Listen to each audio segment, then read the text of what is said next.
Hi everyone, my name is Michael Coyne, and this is my presentation on the use of artificial intelligence in social media. I'd like to start this presentation with a brief overview of artificial intelligence. I started my research for this topic by looking up the definition of artificial intelligence. The first definition I found from Merriam-Webster defines artificial intelligence as, quote, a branch of computer science dealing with the simulation of intelligent behavior in computers, unquote. I felt that this definition was not very insightful, so I found a more descriptive definition from Market Business News that states, quote, artificial intelligence, or AI, refers to software technologies that make a robot or computer act and think like a human, unquote. Next, I'd like to discuss the history of AI and how it was established. In 1956, American computer scientist John McCarthy organized the Dartmouth Conference, at which the term artificial intelligence was first adopted. Research centers were constructed across the United States to explore the potential of AI. In the 1960s, researchers emphasized developing algorithms to solve mathematical problems and geometrical theorems.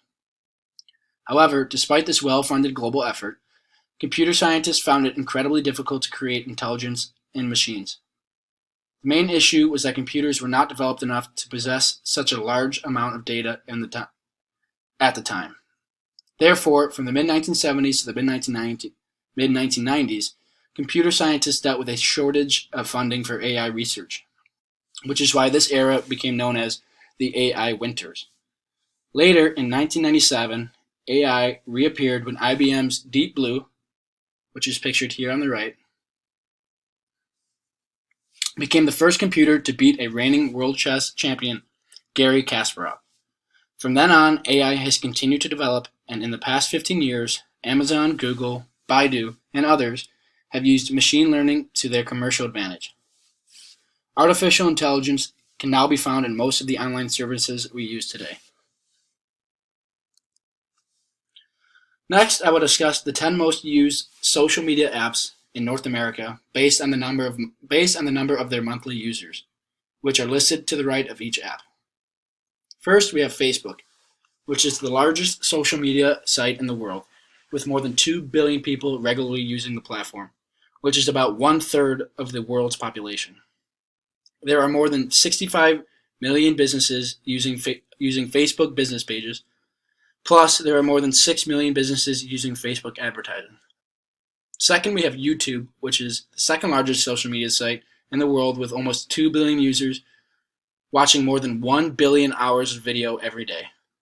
And third, we have WhatsApp, a messaging application owned by Facebook with more than 1.6 billion users in over 180 countries around the world. And fourth, we have Messenger, which is also owned by Facebook and is a lot like WhatsApp. However, the key difference is that WhatsApp is a standalone platform, whereas Messenger is fully integrated into Facebook's main service. And fifth, we have Instagram, also owned by Facebook, which allows users to share photos and also take advantage of Instagram Stories, Instagram Live, and IGTV, which is a new feature for long-term video content, seemingly designed to take on YouTube. Then we have Tumblr, which allows users to share text, photo, videos, GIFs, audio clips, links, and more. And seventh, we have Reddit, which combines social news, web content, a public forum, and a social networking hub.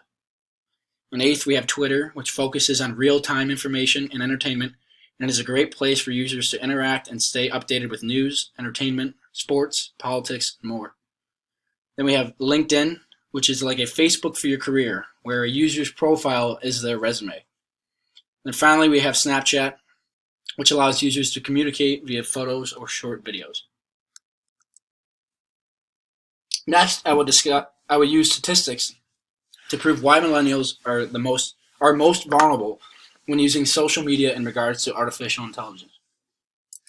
As seen in the graphic from entrepreneur.com, millennials spend 18 hours a day consuming media, some type of media. Also, 72% of millennials use YouTube to stream videos, making it the most popular streaming service, as seen in the previous slide. Next, we can see that on average, millennials check their smartphones 43 times a day. Lastly, 71% of millennials engage in social media daily, and the ones that do spend 5 hours per day on average on social media. These statistics prove that the majority of millennials use social media on a daily basis and are therefore vulnerable to the artificial intelligence risks. From her TED Talk video, Zeynep Tufekci explains why millennials must fear artificial intelligence when she states, quote, "What we need to fear most is not what artificial intelligence will do to us on its own, but how the people in power will use artificial intelligence to control us and to manipulate us in novel, sometimes hidden, subtle, and unexpected ways." The social media site that I will focus on is Facebook, due to it being the most popular site in the world. Facebook is arguably the most vulnerable place for millennials in regards to artificial intelligence based on the amount of data that is collected and how the data is collected.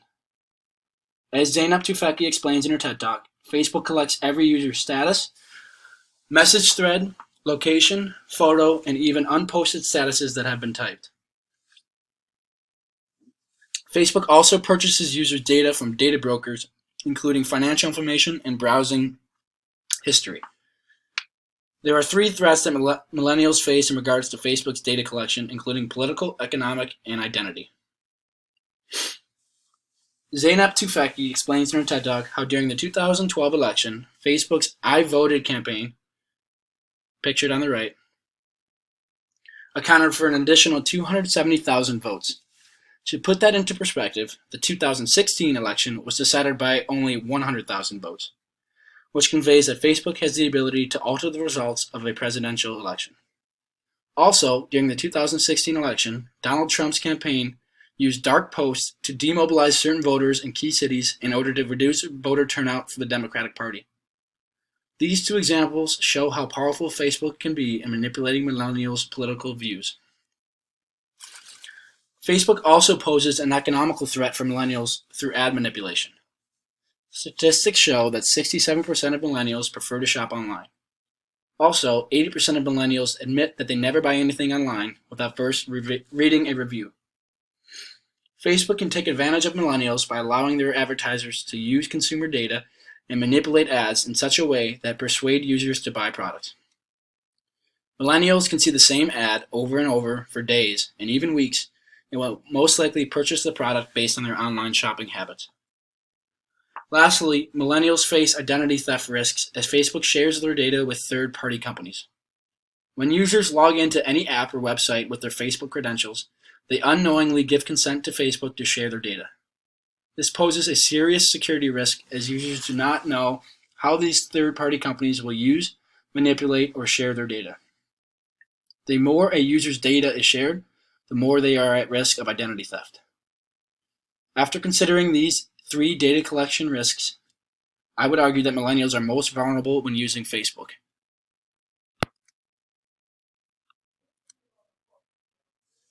Due to the artificial intelligence risks, it is crucial that provisions are put in place in order to protect consumers. Top executives of major corporations argue that federal regulation must be legislated in order to protect personal data collection.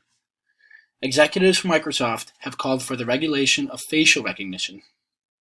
On the other hand, Tim Cook, the CEO of Apple, argues that the Federal Trade Commission should establish a clearinghouse where all data brokers need to register in order to collect data. Another provision that would mitigate data collection risk would be stricter consent rules for social media sites. As stated earlier, Facebook users unknowingly share their data with third parties due to the lack of consent rules. If there were strict consent rules, users would know each time they are sharing their data and would most likely choose not to do so. Lastly, a more unconventional way to reduce AI risk would be compensating consumers when sharing their data. This would go along with the consent provision where consumers would knowingly know when they are sharing their data because companies would have to ask for permission first and then compensate them each time their data is shared. Social media sites like Minds and Steemit are currently testing this process by paying their customers via cryptocurrency each time their data is shared. The results of this provision are certainly murky. However, I believe any idea that will mitigate AI risk is worth trying. Let's move on to a more positive outlook on artificial intelligence. Data collection of consumers has transformed the customer experience. It has done so by market segmentation based off past purchase decisions, personalized coupons, and feedback to improve products. As Zeynep Tufekci explains in her TED Talk, being able to segment a market based off past purchase decisions lets businesses offer specific products for individual consumers. This benefits the consumers because it shows them products they might have missed before or might not have thought about buying. Consumers like options, and being able to provide them with personalized options creates a better overall customer experience. Customers value personalized experiences. With data collection of consumers, businesses can create personalized coupons based off what consumers have purchased before, viewed online, and currently have in their online shopping cart.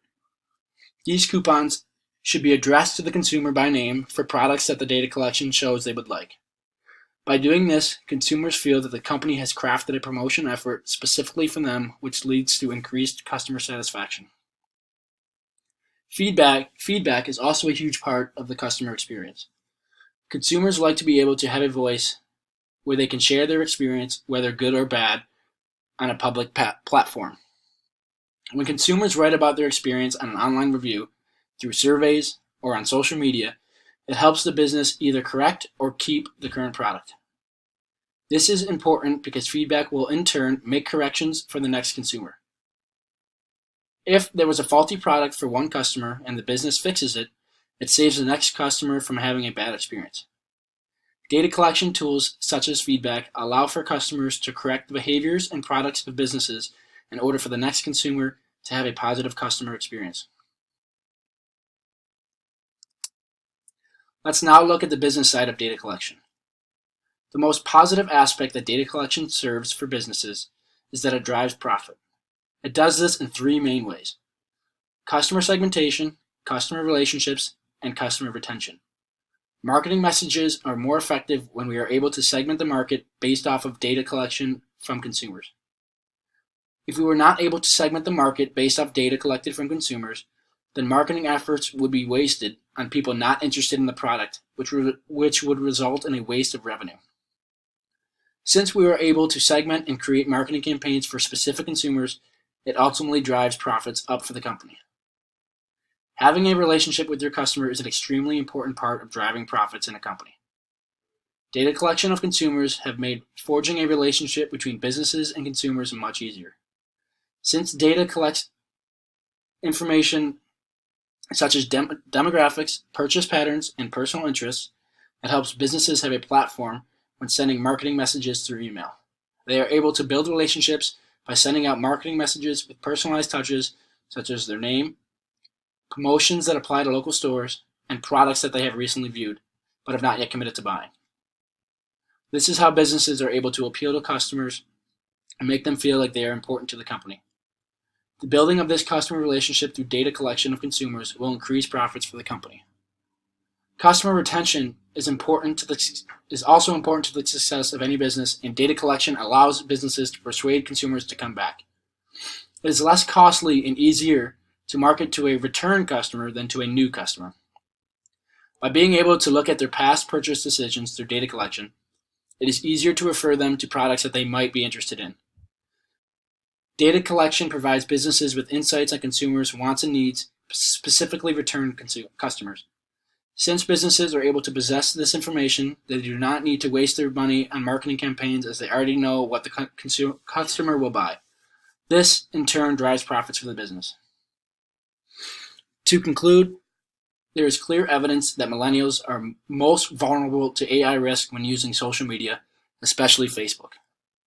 However, if the right measures are taken and provisions put in place, AI can be used in a positive way for both consumers and businesses. Here is a list of my references, and thank you for watching.